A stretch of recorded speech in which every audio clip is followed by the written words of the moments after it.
Okay, hello everyone. Welcome to another book talk here at Eight Letters Bookstore and Publishing. I'm your host and creative director, Cindy Wong. And with us today, we have Peter Clyde, um, wherein we'll also talk about his work entitled The Verse in Words. So this is a Yeah. poetry collection spanning from Genesis to Exodus that captures the essence of creation, faith, and deliverance. So when I was reading Peter's bio, it's mentioned that his early years were marked by challenges and poor choices. Failing to take high school seriously, he found himself entangled in a world of gangs and violence, culminating in a night spent in prison. So I think this talk is going to be a very enlightening talk. So hi Peter, how are you? Yes, hello po Ma'am Cindy, magandang hapon po at sa mga viewers, magandang hapon po. Ako nga po pala si Peter Clyde Yoro and I am living and residing here in Guimaras. So yun po, at magandang hapon po sa lahat. Thank you po. Mhm. Thank you po Peter. We'll dive right into the questions na po para pag-usapan itong very interesting book ninyo entitled The Verse in Words. So Apo. So, eto po yung unang question natin. In what ways do you believe poetry can serve as a medium for spiritual illumination and introspection, especially in times of uncertainty? Because kanina, na-mention natin na yung libro ninyo, The Verse in Words, you talk about, you talk about Genesis to Exodus, pero in the form of poetry. So, ayun, can you tell us, like, bakit poetry? Okay po. Mm. First po kasi ang hilig ko po ay ang bata pa lang ako mahilig po ako sa tula.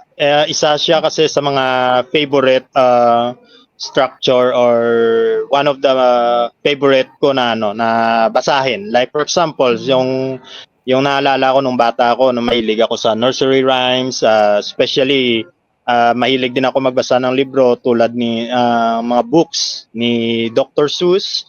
At naipasa ko rin po siya sa anak ko today. Ang nai-influence din po yung anak ko at family ko sa ganitong aspects sa pagbabasa bilang bonding na rin po namin. Especially umuwi galing trabaho, yon before we go to bed, devotion kami muna at saka meron reading time yung anak kasi sa panahon ngayon, kung saan naging okay na yung lahat. I mean, naging advance, the more we advance, ganun rin yung disadvantages na lumalaki sa lipunan natin, especially yung mga bata ay wala na masyadong time to communicate with their parents due to mobiles and gadgets. So naisip kong gumawa ng libro kasi especially with a twist, ginawan ko na ng tula or poem or poetry in a form of poetry kasi yun nga hilig ko po yung sumulat ng tula. Na influence din ako ng mga hip hop dati, yung mga nagra-rap. So yun. Yeah, inisip ko na what if kung gawan ko kaya ng libro na especially yung essence ng rap culture dito sa Pilipinas kasi as we grow mature in our life, sorry to permit me to say these words pero hindi siya magandang influence sa kabataan. Entertainment siya, yes, entertainment siya pero merong mga cursing words, parang nagiging violente. Yon lang yung negative side niya. So ginawa ko siya to trend, to give trend na rin para kasi ang marami na kasing nagsusulat ng mga motivational about biblical pero less lang yung tula or rhymes. Ang main motive ko kasi sa pagsulat nito is to give time sa parent. Ang target ko talaga yung parent at yung children na may communication sila. during the day and night. Kung merong time, dapat i-extend at gamitin yung yung poetry. Ginawa ko naman yung poetry kasi bilang siya ang magsisilbing lamp or lantern, like during our times ngayon, especially sa today's generation na kung saan madali na lang ang gumawa ng mistake or gumawa ng sin, no? Or natural lang, Mhm. parang parang normal na, normalize na ng ngayon ng lipunan na gumawa ng kahit maging rude ka, okay na, no?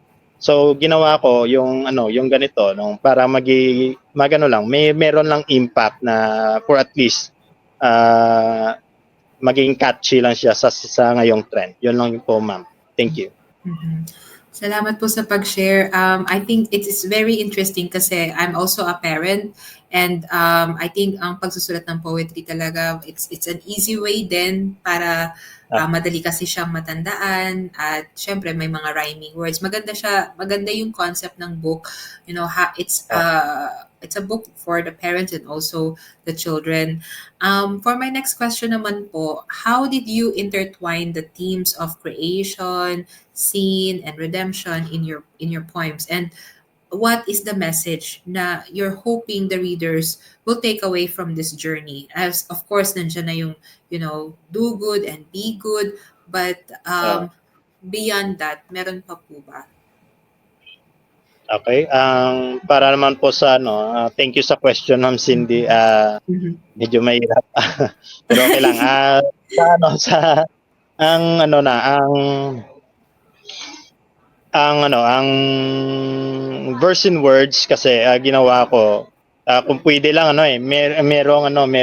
meron kasing limit kapag susulat ka ng book, nalilimit yung gusto mong ipaunawa or gusto mo na message. So kaya ginawa ko siyang chapter by chapter, at mula sa Genesis kasi nakita ko at na-observe ang artistry ni God, yung kung paano niya sa Genesis, kung paano niya minahal yung creation niya. At Mhm. nakita rin ng first sin ever created sa scripture din ng Genesis, kung paano nagkasala yung tao. To the point nga pwede naman ni God na baguhin lahat in a snap of his finger, pero mas pinili niya yung i-restore ang relationship natin kahit na nagkasala tayo. So naging impact din siya sa life ko nga, kahit na makasalanan ako, nagawa ko yung lahat-lahat ng mistakes sa past life ko, ay meron pa ring hope na nagda-drive sa akin. So especially sa Genesis, ang like isa sa mga book na naisulat, words na naisulat doon is he made everything good and beautiful, na parang pinta po, parang pininturahan ng ng may kapal yung natin, yung buhay o uh, kung ano man meron tayo ngayon. Tapos yung sin ay pumasok. Naging stain siya sa painting or portrait na ginawa ni God. Yon. Tapos parang nasira yung total creativity at yung beauty ng ginawa ng Panginoon. Pareho din sa life natin, like simula ng pagkabata, maganda, at to the point na parang di mo na malaman kung ano yung desisyon or choices sa life natin. Hindi ka rin masamang tao, pero nagkamali lang sa pagdesisyon sa buhay. Kaya meron pa ring hope na sa pag-restore, like redemption, sa Exodus. Kasi yung book ay 3 books lang ng Bible yung kaya ko Mhm. itapusin sa verse in words, from Genesis and then to Exodus. Sorry. Parang 2 books lang. Hanggang Mhm. kay Moses lang po ako. Kasi nalilimit yan. Na-limit na rin sa oras at sa kung ilan lang yung pwede ikasya sa ganong book. Okay. So ayun Mhm. po. Thank Oho. you. Napansin ko rin po na makapal yung book. I mean, hindi man gano'n kakapal. 180 pages yung libro. And Uh, I think well, pwede naman talaga na kung ano lang yung magkasya doon. Mm. Pero yung pwede nyo rin po bang i-share yung how the biblical narratives influence your writing process? Bakit ito, sabihin natin, bakit ito yung inuna nyo? Genesis and yung Book of Moses ang inuna Ah, nyo. And also, so yan yung writing process. And paano, like, how did you aim to reflect the enduring power of divine love and grace in your work? Yun nga po, kasi unang-una, God shows us His love and grace over and over again. For example, sa Mm. Genesis, God made a perfect world, and even Adam and Eve na nagkasala, He didn't give up on them. So gusto ko po yung message na nandun. At instead, He promised to send a savior. Yun yung love na dapat nating buuin, at yun yung isa sa mga main message ng book, na love that never quits. Yun po. In Exodus, God didn't forget His people, at when they were became slaves in Egypt, God sent Moses. Always si God na nagpa-find ng way and solution, showing His grace by setting us free, setting them free, even when they doubted, even when in doubt. Na ano ko po kasi yung reflection rin po nung mga past life ko, yung to the point na kinu-question ko na rin yung yung existence ni God, totoo bang may Diyos? Totoo ba yung ganyan? To cease to believe din po ako, kaya naging poor yung decision ko sa life, kasi I don't know. So anyway, balik tayo, at kahit ganun pa rin yung ginawa po natin, we blame God, nagdududa tayo sa kapangyarihan ng Diyos, but God stayed with us through all those years. Hindi naman natin makikita yon bigla. Through the point na magma-mature tayo, babalik din po tayo sa Panginoon natin. So yung ano ko lang, yung suggestion ko lang, that the readers will show and feel the same way, especially sa mga nangangailangan din ng ng hope ngayon. Yun lang po, ma'am. Wow. Oh, thank you po for sharing that. Um, Pag-usapan naman din natin yung libro mismo. Napansin ko dun sa structure, no, na in every chapter, merong discussion, may application. Paano ninyo, syempre binuo nyo yung mga points. Tapos nandyan din naman yung part na, okay, paano natin to i-apply, itong mga tula na to. Paano nyo nabuo yung structure na yon, and also may naging inspiration po ba kayo, bakit kailangan natin to isa libro? Pwede rin naman na i-share nyo lang ito sa pamilya nyo, na kayo-kayo lang. Yeah, what made you, what inspired you to finally publish the book? Oo, yung isa sa mga principles na natutunan ko sa Bible, meron silang meron yung book na tini-teach. Like for example, ah marami tayong pwedeng gawin sa oras natin dito as we stay this in our life, no? Pero yung reality na it will end. Yung time natin dito hindi natin hawak. So ang book, especially ginawa siya ang yun nga, katulad sa sinasabi mo, ma'am, na pwede rin naman i-share ko lang sa family ko. Actually, yun din po yung ginagawa ko. Sinishare ko sa family ko. Pero ang opportunity and time na makapaglingkod din po sa Panginoon at i-share yung message niya. So gusto ko po yung legacy ko, at I mean yung main purpose ko po is kahit po na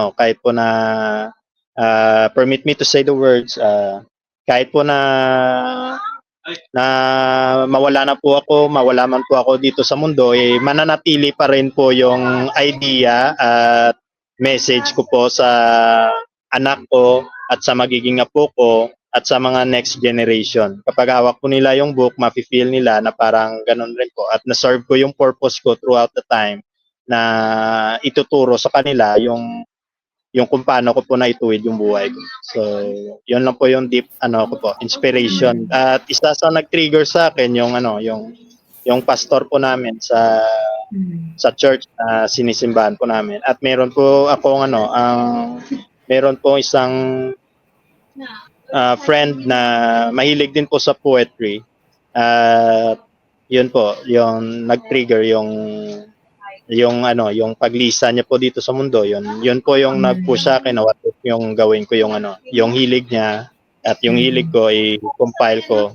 At yung mga teachings din sa Bible studies, ang mga discussion, doon ko po kinuha yun.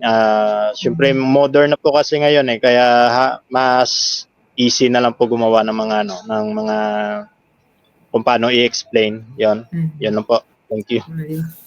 Ayun. Totoo din naman na maganda rin pong naging influence yung mga nangyari din sa inyo. So, eto, yung sunod ko pong question, may connection din po dun sa tanong na yon. Meron kayong, in your poem, Faith Amidst the Flood, meron po kayong sinulat na God's plans often come in the form of a storm, but they become the most beautiful rainbows. So, kanina na-mention natin yung about sa troubled past nyo. Can you share po, doesn't have to be yung entire story, pero yung journey of transformation, how you evolved into the person that you are today? Yes. Sige po. Okay. Yung yung isang part ng book na sinulat ko na maganda po sa loob ko kasi ipinabasa ko yun sa anak ko, at isa yun sa mga paborito niyang ginawa ko, ang Faith Amidst the Storm, ang yung story ni Noah, kung paano ni God ni restore yung mundo. Kasi hindi ko na po i-explain yung buong context para di po tayo matanda.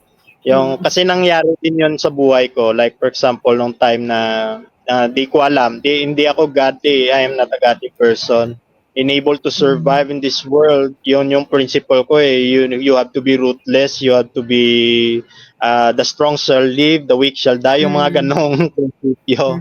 Yung mali pala yun. Kaya pumasok ako ng gang kasi naaawa ako sa sarili ko, natatakot ako na binubuli ako, yun. Kaya mali pala yung ginawa ko, ako naman yung nangbubuli.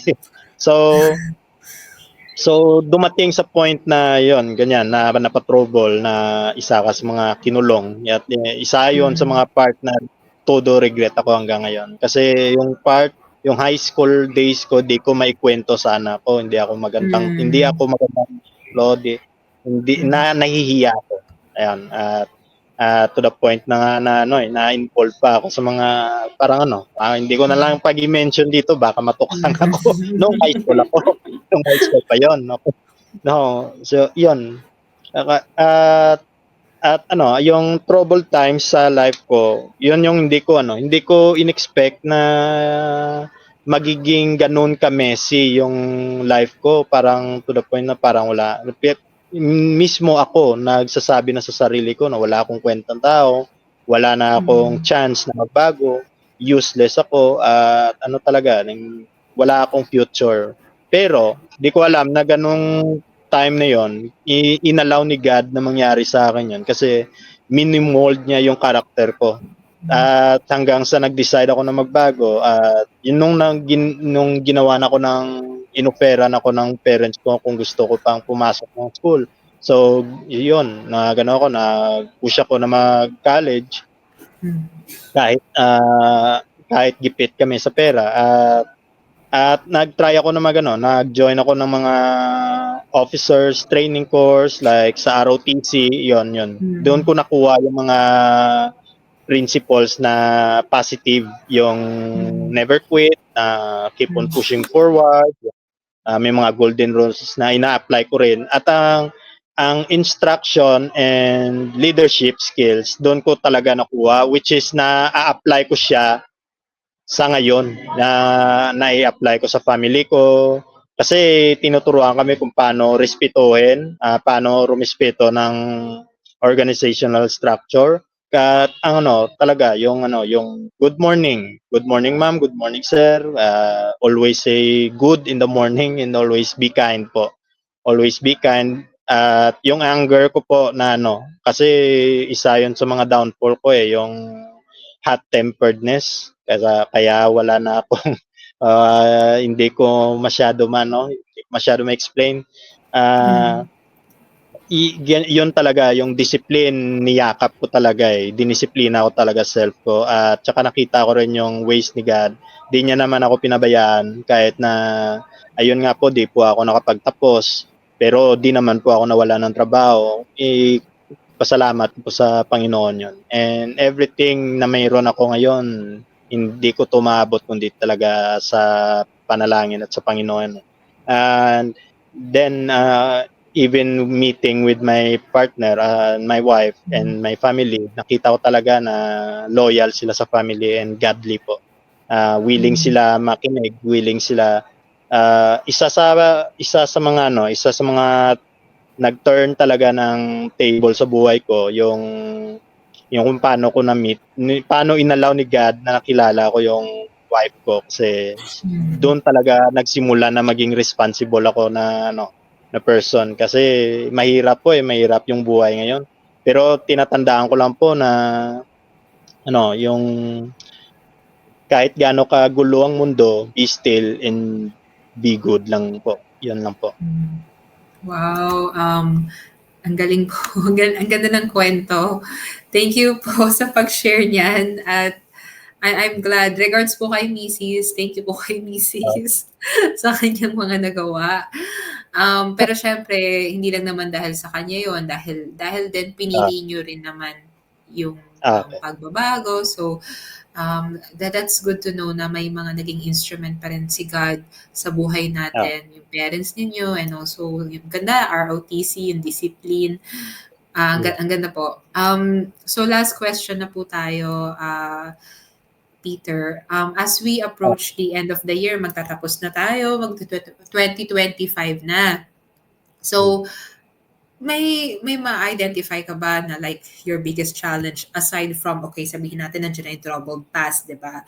Pero syempre, hindi naman laging nawawala yung mga challenges natin sa buhay. How have your past experiences equip you to navigate your current phase in of your life right now? Syempre, iba na yung experiences nyo ngayon, iba na yung struggles this time Ah, around, may pamilya na tayo. Um, mm, Paanong nakakaapekto pa rin ba yung pagkakaroon niyo ng yung decision making niyo in the past? Um, mm. Nasabi niyo kanina, ayan, mas disiplinado na kayo, mas determined na kayo. So, ayun po, paano niyo na-navigate itong year na 'to, 2024? Okay. Sa ngayon kasi if I compare myself the way I was before, napakalayo na po yung yung karakter, kahit nga ako di ko na rin kilala yung karakter ko ngayon compare dati, kasi yung karakter na kilala ko basta gulo, poor sa decision making, poor sa understanding, kasi palaging init ng ulo yung pinapairal ko.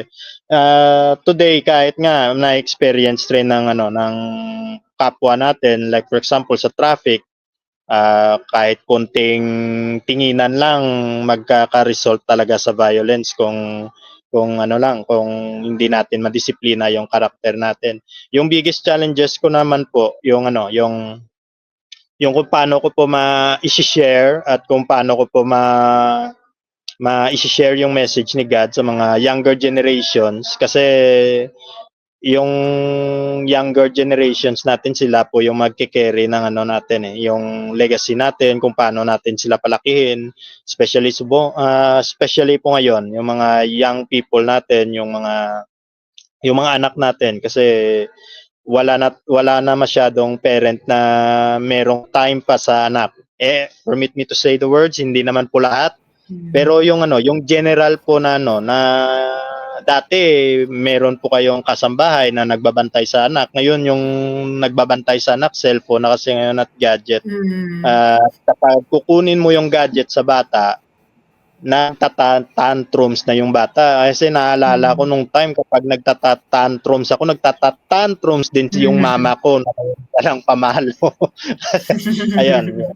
So, yung isa sa challenges ko, pagpapalaki ng anak at pag-share ng message din, at kung paano rin na maging good example kasi yung anak ko kasi very observant din eh. Kapag may nagkamali ako, matatandaan niya at yun lang po. At sometimes it feels like there's so much to do and not enough time. Yun isa sa mga marami akong gustong gawin pero limitado na po yung oras kasi bugbog sarado na tayo sa work, sa biyahe pa. Minsan nga gusto ko ang mga video games na gusto ko laruin, hindi ko na rin maalalaro kasi pag uwi, priority talaga yung devotion kahit one chapter a night lang sa family. At sinasuggest ko rin yung magsa-start at mag-e-effort ng todo yung fathers kasi sila po yung talaga yung sinet na maging leader sa family, and families are the smallest unit of the community at nagsa-start talaga yung natin, yung teaching at pag-culture natin sa family natin. Yan yung nagsi-shape ng community natin sa kung ano man meron tayo dito sa Pilipinas. So, meron ngang kasabihan, if you want to change a nation, you have to start changing your family.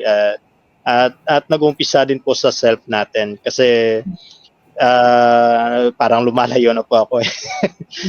Anyway, balik sa past experience ko naman, hindi ko na gusto balikan yung mga yon. Ang ang natutunan ko man sa past experience ko, yung maging resilient po. Yun yung always ko na binibigay na advice sa anak ko. Always be resilient. Hindi kasi notice ko sa mga ngayon, younger generation, hindi naman sa pag-degrade sa kanila, hindi lang nila nalalaman kung ano yung value at kaya nilang gawin, at to encourage naman sa kanila na push yourself pakunti-kunti lang na ma-reach mo yung limit. Kasi tinuruan ko yung anak ko na every morning, if you wake up, wag mo na phone. Change your bed, make up your bed first, tapos exercise. So, ganun. But before siya umawak ng phone, marami na siyang task na nagawa. Hindi lang pagising, cellphone, kasi hindi pwede sa family namin. Magagalit talaga ako. I-imply lang yung kung paano tayo pinapalo ni God na magkakasala tayo. Siyempre, disciplines always comes with anong tawag dito. Hindi po masaya pa kapag dinidisiplina. Always na iiyak ka talaga diyan. So, i-prevent na lang natin yung mga desisyon na alam nating makaka-hurt tayo ng kapwa natin, especially yung wife natin or yung family natin or mga friends natin o mga tao sa palibot po natin. Protect their feelings as a leader, as a father. Protect mo rin yung feelings ng anak mo. At meron po kasi, ang natutunan ko sa life ko, meron 3 bagay na once nagawa mo na, hindi mo na pwede mabalik. Yun yung time, at saka time pagkatapos na nangyari na lahat-lahat ng time na yon, hindi mo na pwedeng ibalik. Di ka na pwedeng time machine na pumunta pa doon para i-correct. Fantasy lang yun eh. Yun yung time. Kaya dapat well spent natin yung time. Magiging useless lang yung time natin dito sa life kung straight lang yung life natin, stagnant lang. As we wake up, we go to work, we earn money, we go home, sleep, repeat. Ganon lang yung mindset ng tao ngayon. But magiging useful yan if you spread the word of God message. Yun po, yung time well spent when you share God's word, and you apply also the God's word in your life, and to share the gospel and ang fruit of the Holy Spirit, be kind, love, and peaceful, at maging peacemaker. And ang isa sa hindi natin pwedeng ibalik isang words after we say words nga nakapa-hurt sa feelings ng iba. Kahit ano pang gawin mong sorry, minsan meron na talagang gap, especially yung kung maka-disrespect tayo ng kapwa natin, so iwasan po natin yan. At saka ang isa sa mga tinandaan ko talaga yung opportunities. Once nga lumipas na yung opportunity, hindi mo na mahahabol ulit yun. So, kaya be observant sa time and opportunities and words natin. Yan lang po, ma'am. Wow, magandang finale po yung sagot ninyo. Pinakinggan ko talaga siya word by word and really appreciate na nag-share kayo niyan dito sa book talk natin dito sa 8 Letters. So maraming salamat po once again sa pag-share ng mga messages ninyo. Parang sa lahat ng sinabi niyo, agree na agree ako kasi nga sabi ko nga as a parent, 'di ba? Hindi naman pwedeng ibigay na lang natin lahat sa anak natin. Kailangan matuto rin sila. That's the way how we should equip them. Kailangan yung disiplina, yung ini-instill talaga dapat. At tama, yung phone, wag naman sa unang pagkagising pa lang, phone na agad. Diba? So, I think, yes, dapat nagsisimula talaga sa atin yun. Simula sa sarili natin, and then pag okay na yung sarili natin, ibahagi natin sa pamilya, and then hopefully mag-multiply pa yung ginagawa natin. Ganun naman siya, 'di ba? Hopefully yun yung tinatry natin i-achieve. Ayun, so salamat po Peter Clyde for sharing all of these advice dito sa book talk na to. I did not foresee this na magiging ganito yung conversation, but thank you so much sa mga viewers, sa mga nanonood sa atin ngayon. The Verse in Words is already available on our website, Shopee, Lazada, also on Amazon. So, please get a copy of your book, the book. Marami po kayong matututunan dito. And maraming salamat po, Peter, at see you po next time. Thank you. Thank you po. Thank you po.